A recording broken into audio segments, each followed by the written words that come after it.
Welcome to Kick Summer Special. The stories you are about to listen are stories told by real people.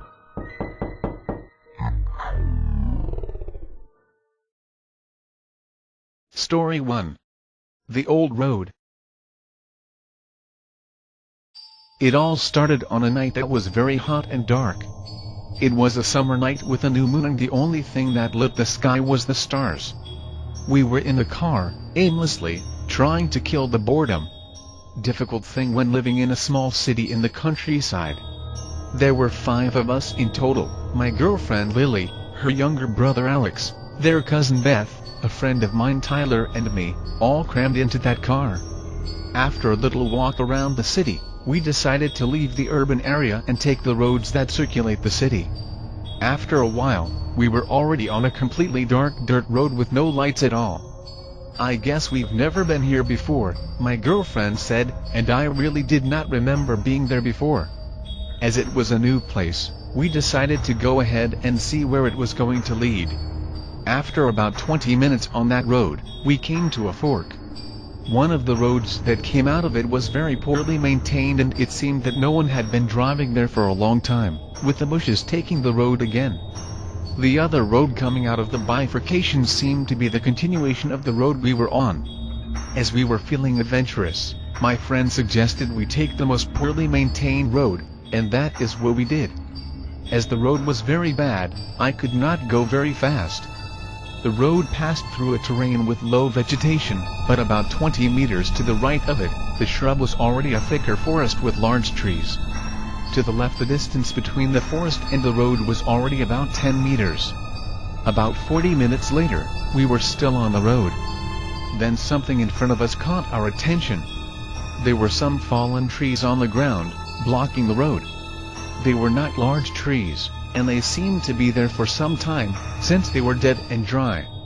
We figured out what to do, and after a few minutes, we decided to clear the trees and move on. My friend and I got out of the car, and with some effort, we managed to clear the way. Then we got back to the car and continued down the road. Less than 20 minutes later, we ended up getting to the end of the road. It ended at a house. A mansion, to be more exact. We thought it was strange to have such a house there, so far from the city, almost hidden in the woods. And what a home! It had 2 floors and many windows scattered throughout the facade. We counted 8 downstairs and 9 windows upstairs. The entrance door was huge, with steps of stone in the front, as well as the stops. The house was completely run down, the windows looked rotten. Since we had to drive so much, and work to get there, we decided to take a look inside the house. But since we did not have a flashlight, I left the car pointing to the windows and turned on the high headlight. Despite the appearance of rotting, the door was very solid and heavy, and was very well locked. The way was to try one of the windows. Without much effort, we managed to open one, which almost collapsed when we pulled. My friend went in first, to take a look inside, see if the floor was not rotten. If the ceiling or the walls did not look like they were going to fall or anything like that. After a while, he appeared in the window again, saying that everything was fine. So my girlfriend's younger brother went in, then my girlfriend's cousin, then my girlfriend, and then me. We had entered a room, which seemed to be a dining room. It was almost empty, except for some old wooden chairs thrown into a corner. The floor was made of wood and creaked and cracked a lot as we walked. We opened 2 more windows to illuminate better inside. After taking a good look at this room, we decided to take a look at the rest of the house. This room had 2 doors, a double door on the right that led to another room, where the front door was, and a smaller door ahead leading to the kitchen. We went through the double door, stopping in a very large room, the entrance hall. This room had the entrance door to our right front of the house and a staircase to the left that led to the 2nd floor. The staircase was completely rotten and broken, which prevented us from going up to the 2nd floor. We opened some windows to light up this room too. We were just talking and walking around the room when my girlfriend's brother said he heard a noise from upstairs. We thought he just wanted to scare us, until we all heard the noise.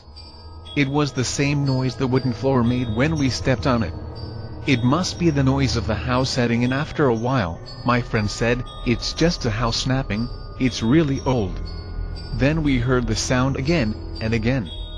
They looked like footsteps, somewhere up there. There was no telling where it came from. So everyone, except my girlfriend's cousin, approached the stairs to see if she could hear anything from upstairs. Then we heard the sound again, 3 steps, and suddenly stopped. My girlfriend's brother said, "Is there anyone up there?" But no one answered. Then we heard a shrill scream, but it was not coming from above, but from the window. It was my girlfriend's cousin. While we went to see the stairs, she stood in the window, looking out. She came running toward us and started telling us that someone was at the side of the car. When she said it, I felt my blood run cold and all the hairs on my body shivered. My girlfriend grabbed my arm and she was shaking. "Are you sure you saw someone on the side of the car?" my friend asked. "Yes, I did. I did not see where it came from, but it was standing outside the passenger door. Nobody had the nerve to see if anyone really was there." Then the headlights began to fade. "What is this? What is happening?" Alex asked. "I think the car battery is running out," I answered. My girlfriend started squeezing my hand and crying, saying that it was not the time for the car's battery to run out. We were all scared. A few seconds later, the car headlight went out completely.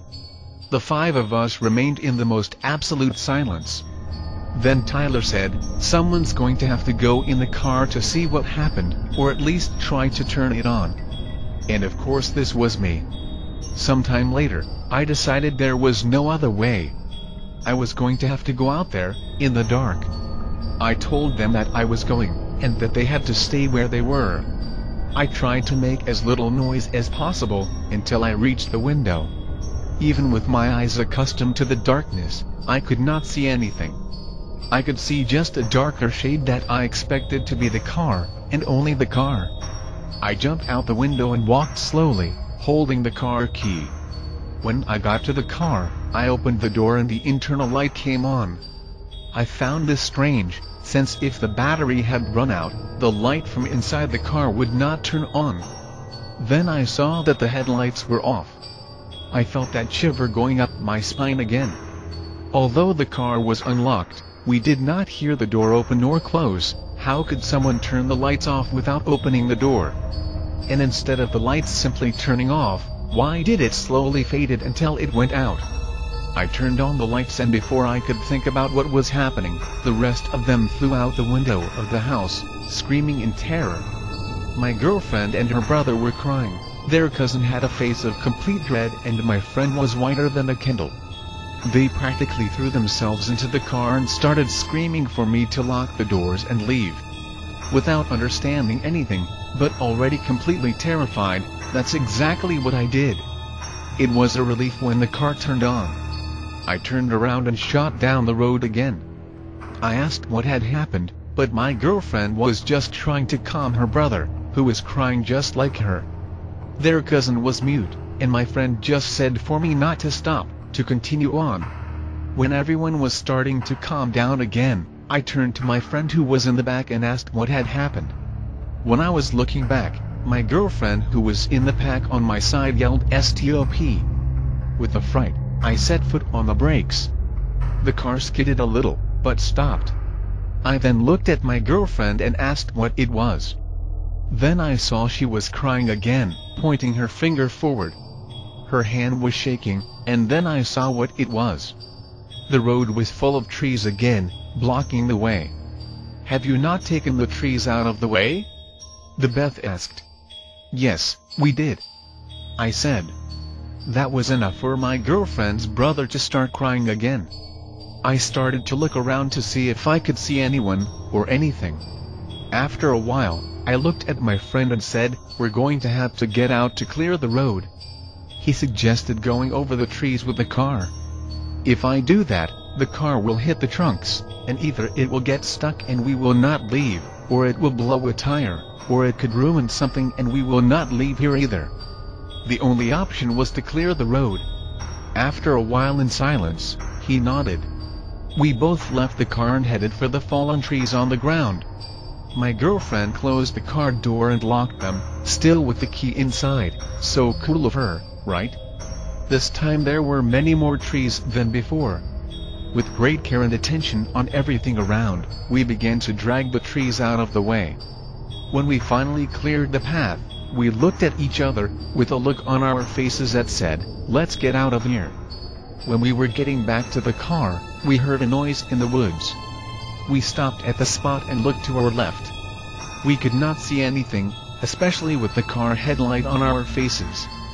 Then suddenly some birds flew from where the noise was coming. That was enough for us to run for the car. The worst part was that when we got there, no one wanted to open the door for us. We kept knocking on the windows, but the people inside the car were just crying and screaming. My friend and I were already almost panicking. He was already looking for a rock to break the window to get into the car, when my girlfriend's cousin finally unlocked the driver's door. My friend came through the same driver's door and threw himself into the back seat, and I went after him. As soon as I got to the seat, I floored it. The car's door closed with the car's acceleration. But despite the speed with which we left, we could still see something coming out of the woods. It looked like a dark stain with a humanoid shape. And it was very tall. It seemed to be more than 8 feet. My girlfriend and her brave family were desperate when they saw that. They began to cry and scream in panic. From that point, until I reached the dirt road, I did not slow down. I was going with the gas pedal almost bending forward. The car was jumping more than wild boar, on that bumpy and poorly maintained road.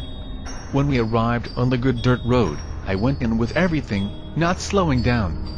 Arriving on the asphalt road, we were a bit calmer, and I finally relaxed my foot on the gas. No one said anything until we got to town. When we arrived, we went straight to my girlfriend's house. Her parents had left.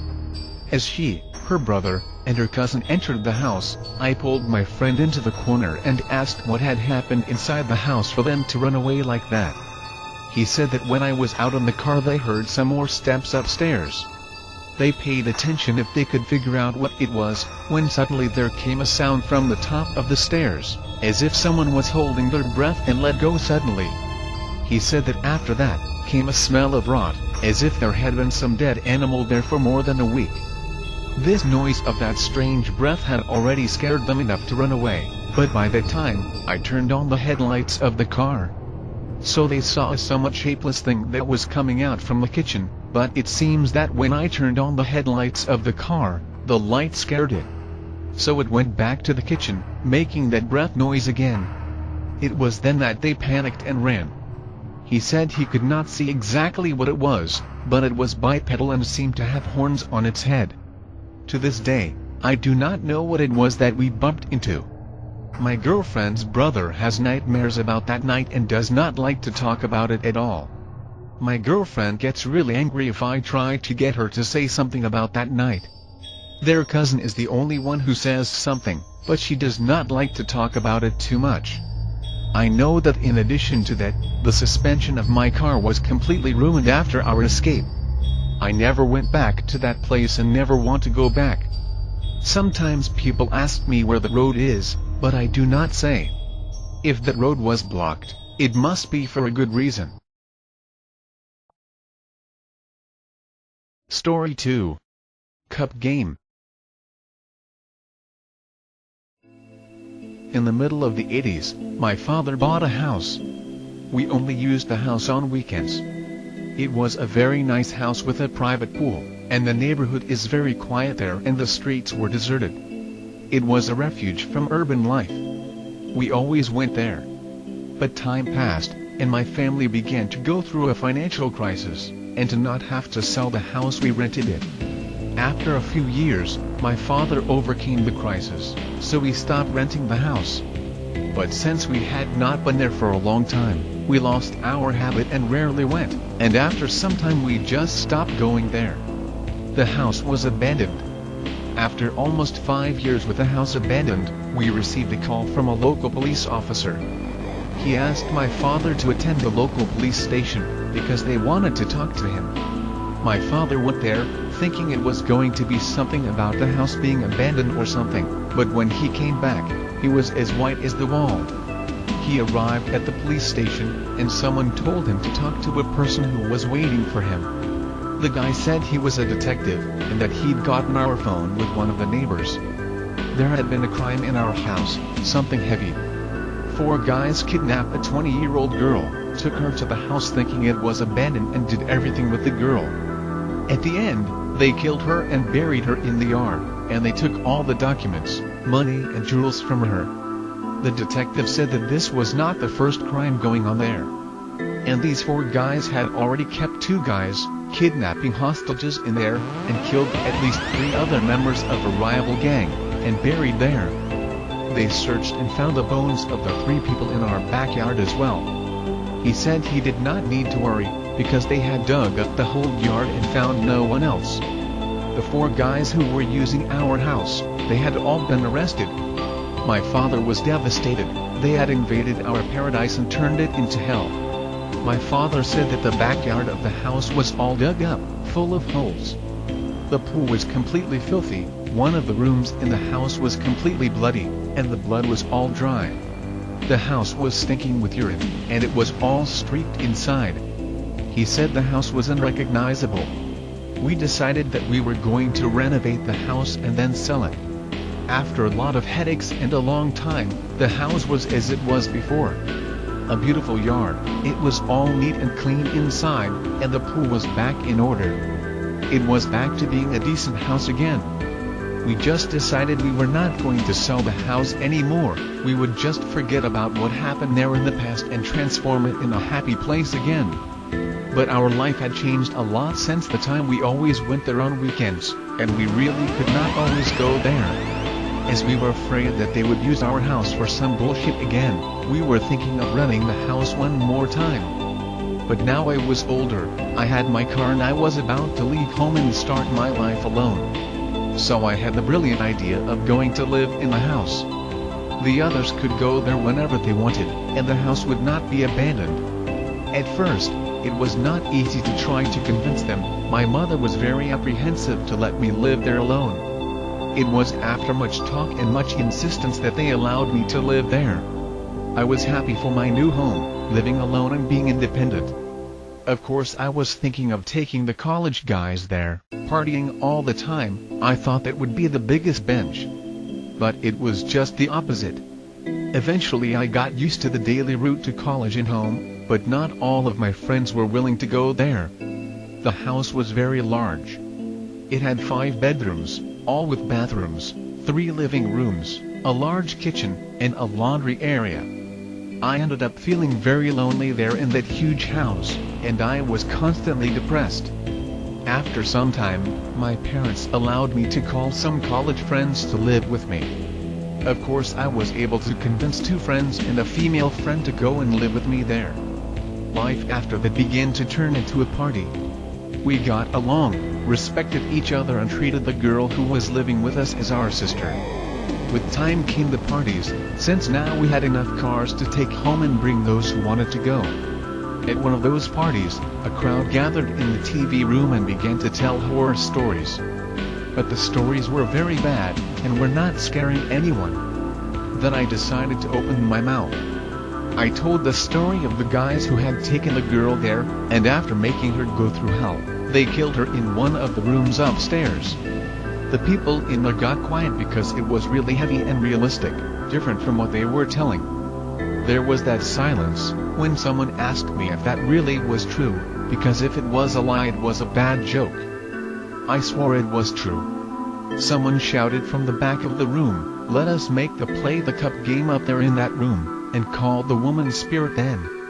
When he said that, my spine froze, and all the hairs on my body stood up, but the people began to say, "Come on and on, let's do this, come on." And then there we went. The cup game, for those who do not know, is a game similar to that of the Ouija board. The letters are made on pieces of paper and placed each one around the cup, as if it was a Ouija board, and a glass cup is used as an indicator. I got a glass in the kitchen, and I went upstairs with the people in the TV room, while the rest of the people stayed downstairs at the party. Just one thing I did not mention before. This room was always empty, only had a bed, a bedside table and an armchair inside, nothing else. The day my friends came to live with me, when it came to choosing the rooms, everyone went into that room, but nobody liked it. And I never liked it either, but I knew why, at least I thought I knew. It was because it was there that the girl had been killed, only they had not known that until that night. Neither of the four of us liked to go in there or even walk in front of the room.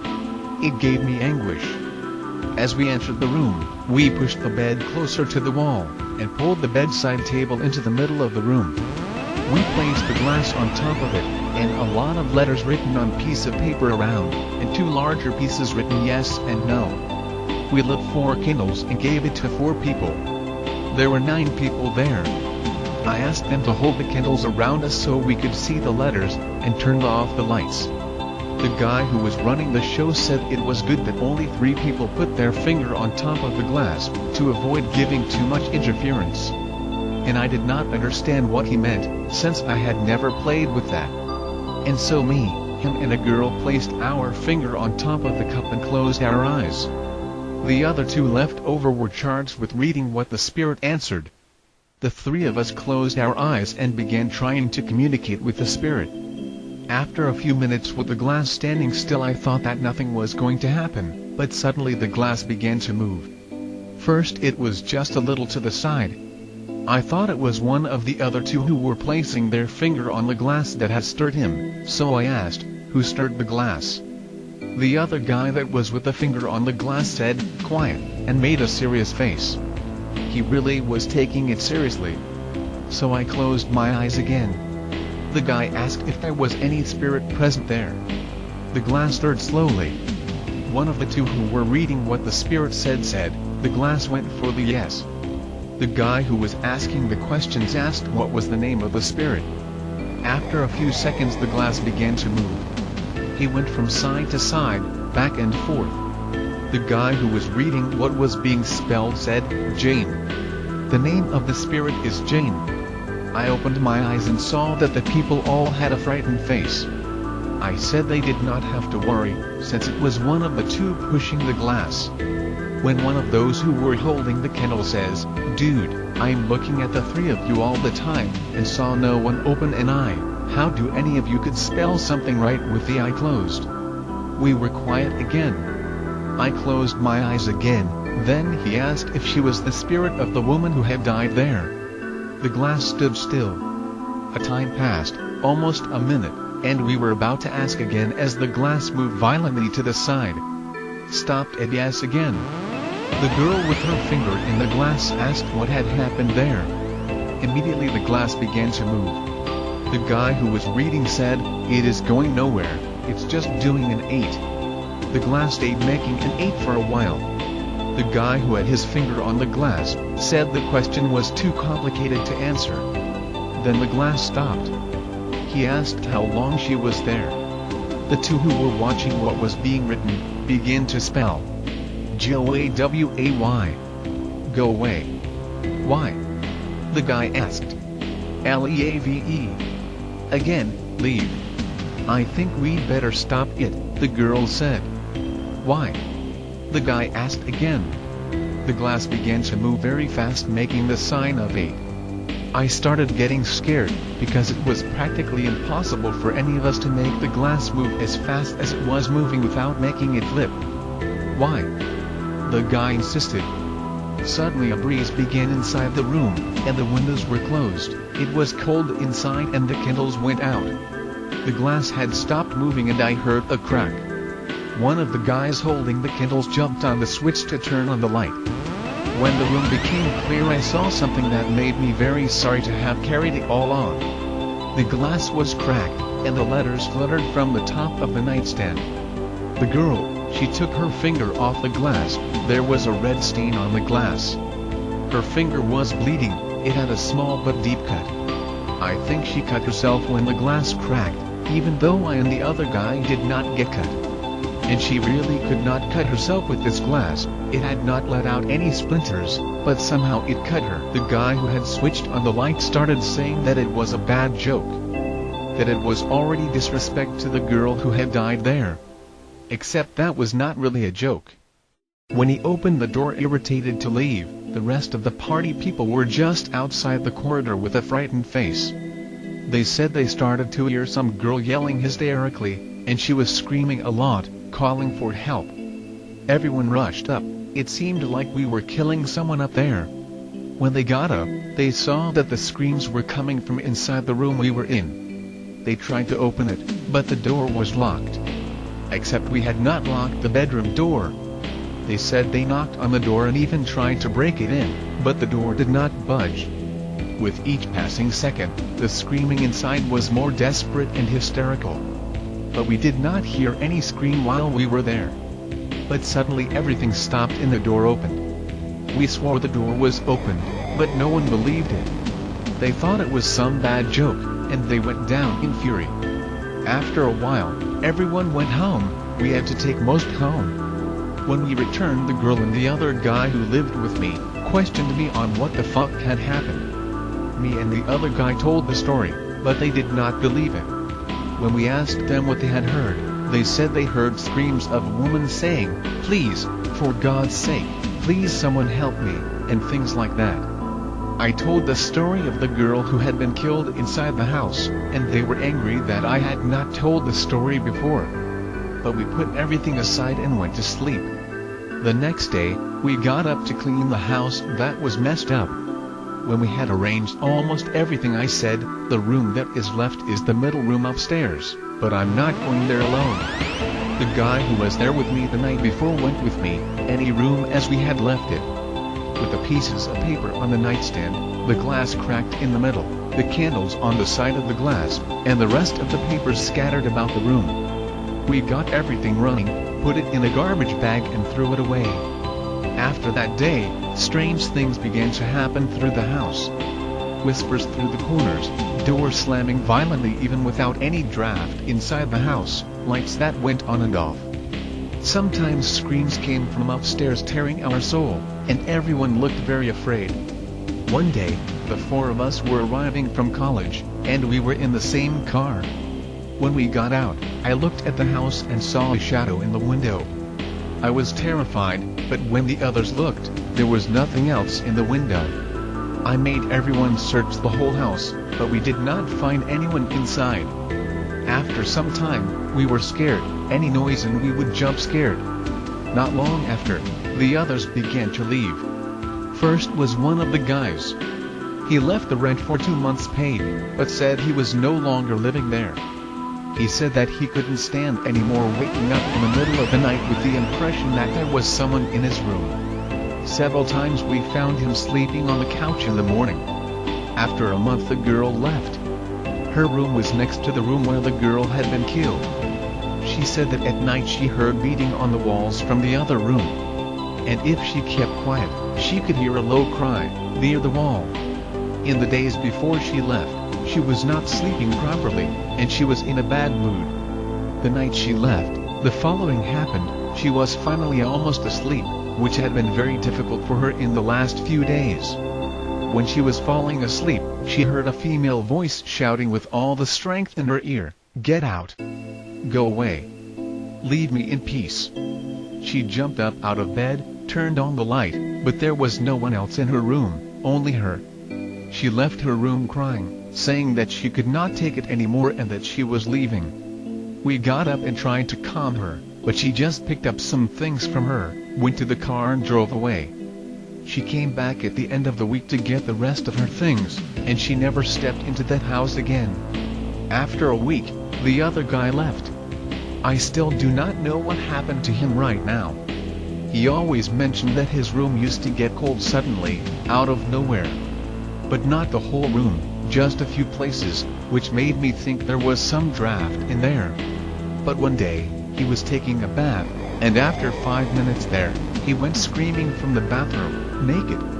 I went to see what it was, and he said it was nothing. He made me go to the bathroom with him to turn off the water. Then after he got dressed, he began talking to me for us to go away from the house.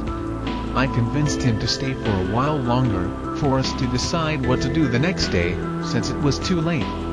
He agreed. He said he would stay there, but he would sleep in my room with me. I accepted because I did not feel like spending the night alone either. He put his mattress next to my bed, and then we went to sleep. When I woke up, his mattress was torn and he was not there. I got worried and started calling for him. I started looking for him around the house, and after a while, I found him sleeping inside my wardrobe with a kitchen knife in his hand. I woke him up, and he told me that he woke up with the knife in his hand, and that there was someone holding his leg. He asked if it was me. Then he heard an inhuman scream, and the hand on his leg began to tighten until it hurt him. Then he began to stab the mattress, and ran to the closet, hiding there. He does not know how I did not wake up with a scream, for it was a loud and shrill scream. He took his things and left. I stayed there alone for a while, but I could not stand that loneliness, and that house was already starting to affect me. It was normal for me to go to sleep in the car, because I was afraid to stay inside the house. After a while I decided to leave the house, because I was already going crazy and paranoid. I was seeing figures in the dark in every corner of the house, and heard whispers at night. In my room when I was close to sleep, I heard the cries coming from the middle bedroom upstairs. The situation was in such a way that I would either leave or I would go to an insane asylum. I ended up going back to live with my parents. As an excuse, I said that the house was too far to come and go every day, and it was for this reason that I was always tired and stressed. He tried to rent the house, but no one could stay within it for more than 6 months. Now the house is there, unused, because we cannot rent it and do not use. It will be a real abandoned ghost house in a little while. But I know I will not go near that house again. Story 3. Living alone. I had just moved out my parents' house. It was a great moment of my life. I had found a decent home in a quiet neighborhood with a great location. The house might not be too big or too new, but now it was my home, my refuge in urban life. In the beginning nothing happened. I moved in with a good mood, packing my things in the house. I straightened everything the way I liked it, without having anyone to complain about something out of place or that was to be nor here or there. I received my family, showed them the house, had a party with my friends, just to have that feeling of the house is mine, I do what I want. Everything was the way I imagined it was going to be, a paradise. Until around a month in there, when strange things began to happen. At least I think it was after a month, because the house was a little messed up with some things to sort out. I might not have noticed anything before, but it was after a month that I started noticing. It all began with small objects disappearing and reappearing in places that had nothing to do with them. For example, once I was about to leave and could not find my car key. I rolled over everything that had a pocket. Trousers, a coat, a drawer, nothing. Finally, I gave up and took a cab, because it was late already. When I got home, I went into the bathroom to relieve myself and found the keys in the shower. Again, I was not finding the remote control of the TV. When I went to use the bathroom, I saw the control inside the toilet. Most of the time that things disappeared, they reappeared in the bathroom. But they have also appeared in the microwave oven, refrigerator and freezer. Once I found my wallet tucked inside the VCR. I never believed in ghosts, and according to some stories of my parents and brothers from when I was little, I thought I was sleepwalking. I really thought it was me who woke up in the middle of the night, and moved the things. So I was never scared when I opened the refrigerator to get something for breakfast and found my sneakers inside. Nor it was too frequent to bother me. So life went like this for another 3 months. I loved living alone and always had a funny story to tell friends about what had come up where. But the situation started to get worse in my 5th and last month there. One night, I was watching a movie on TV, and as usual when I'm watching the movie, the lights were all off. The TV is on the side of the hallway, so if you looked away a little you could see the hallway all the way to the bedroom door, and if the door was opened, you could see inside it. So I was there watching TV, and I had the impression I saw some movement inside my room. I looked away to see inside it, but as it was all dark and as I was looking at the brightness of the TV, it was difficult to see something inside. But from what little I could see, there was nothing abnormal inside. And it was when I went back to look at the TV that I saw a figure coming out of my room and entering the bathroom, which is on the side of the room. My first reaction was to jump up to the light switch and turn on the light.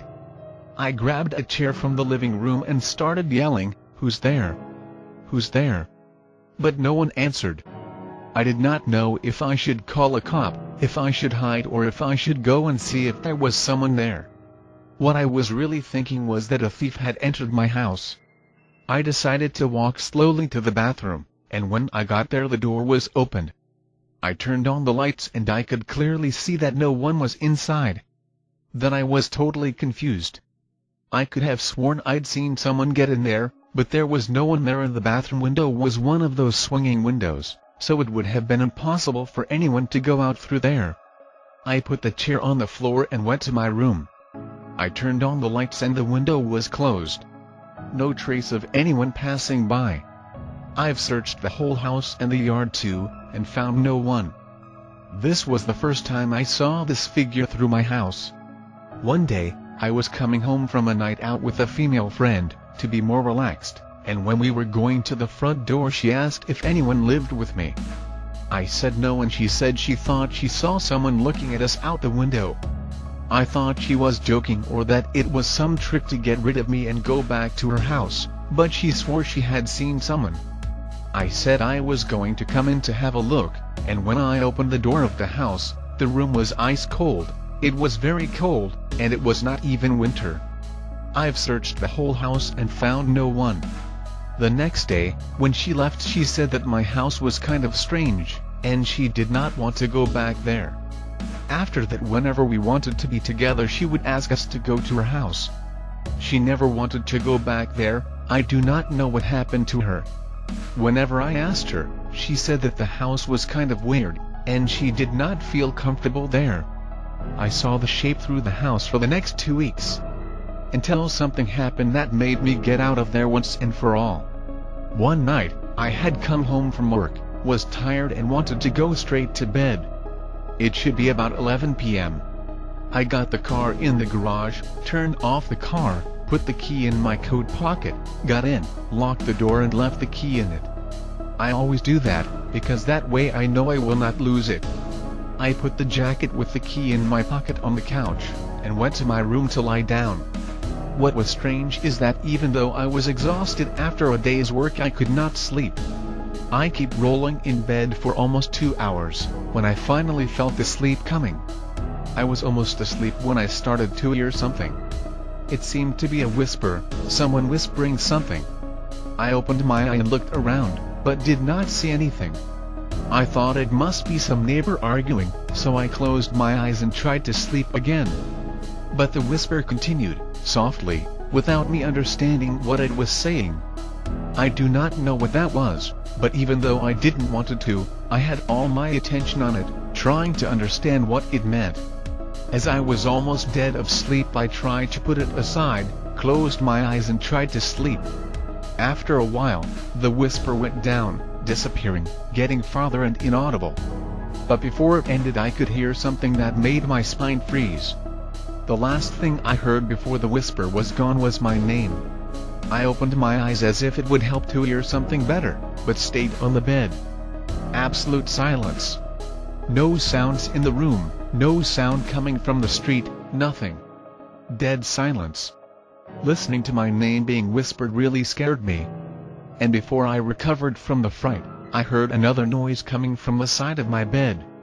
I sat on the bed, and stared at the dark toward the dresser from which the noise was coming, but I could not see anything in the dark.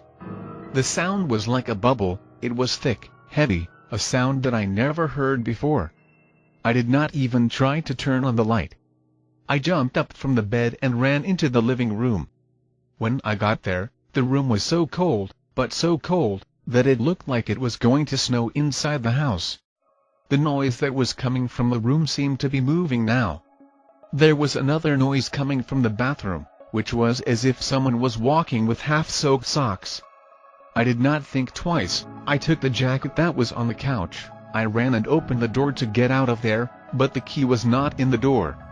And it was locked. The desperation was so great that I did not know what I could do. When I heard the noise of the soaked steps and that bubbling in the hallway, I almost shit myself. I put my hands to my eyes so that I could see only what was in front of me, ran across the room, into the kitchen, and out the back door. The backyard of the house was connected to the front yard by a side hallway, and at the end of it was a wooden gate. I ran off and stuck my foot in the gate. I did not even try to see if it was locked or not, I just stuck my foot in it and it flung open, bursting its lock and the doorknob. Outside, on the side of the car, I put on my coat and with a shaking hand I went to get the car key in my pocket. It was not there. I looked in my other pocket, nothing. In the pocket inside the coat, nothing. Then I panicked. I could have sworn I had put the key in my coat. As I looked at the house thinking about what I should do, if I went in there to look for the key or not, I heard a noise inside the house, the noise of a carring being shaken. I did not stay there for long. I ran out the way I was, in shorts, coat and barefoot, nothing else. My luck was that I had put my wallet in my coat, and it was still there. I was able to get a taxi after many attempts, since it's very difficult to get a taxi when you're wearing only shorts and a jacket, no blouse and no shoes. I went to my parents' house. When I got there, they was worried about the state in which I was. I told them more or less what had happened, and they wanted to call the police. As I was already tired, I said that if it was a thief, it would have taken what it wanted, and that going there now was not going to do any good. So I was going to talk to the police the next day. I do not know if this was the fatigue talking or if it was the fear. I spent the rest of the night there. I did not even care about leaving the house with a wide open door, I just wanted to get some sleep. The next day, my father woke me up to go and have a look to see the state the house was. When we arrived, I did not see anything strange in the house, except the back door that was now closed, but not locked. We walked in and saw everything in place, nothing out of where they were the night before, except the keys that were not in the door. I glanced around the room and through the kitchen. In the hallway I stopped, was not at all wanting to go forward, but my father was right behind me and gave me a nudge to continue. I entered the bedroom and nothing.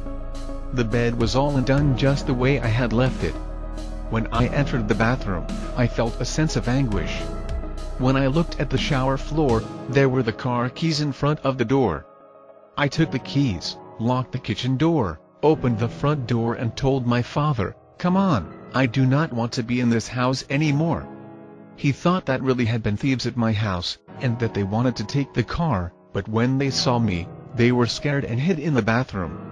And when I left, they thought I was going to call the police, so they ran away. But as far as I know, house thieves cannot make a room get cold, and they do not stay on your side at night, making noises that a normal person cannot do. And if they really were thieves, they could have taken something, but the house was intact. After that, we went to my father's house, and from there I called the owner of the house. I told him that I did not want to rent his house anymore, that I was leaving. The next day, he went there to see how the house was, and I had already taken out everything that was mine. He asked me the reason, and made a face as if he already knew the answer. I gave him a tattered excuse, and I know he did not believe it, but I know he knew why I was leaving the house. I did not mention anything, it was implied that neither would touch the subject. He said I did not have to pay the fine for breach of contract, another thing that made me believe even more that he knew what was going on in that house. But I had to pay for the repair of the gate. I paid without any issues. I lived with my parents for a while again, and when it made me want to have my own home again, I decided that I would share some apartment with some friend of mine. I never intend to live alone again after those 5 months in that house.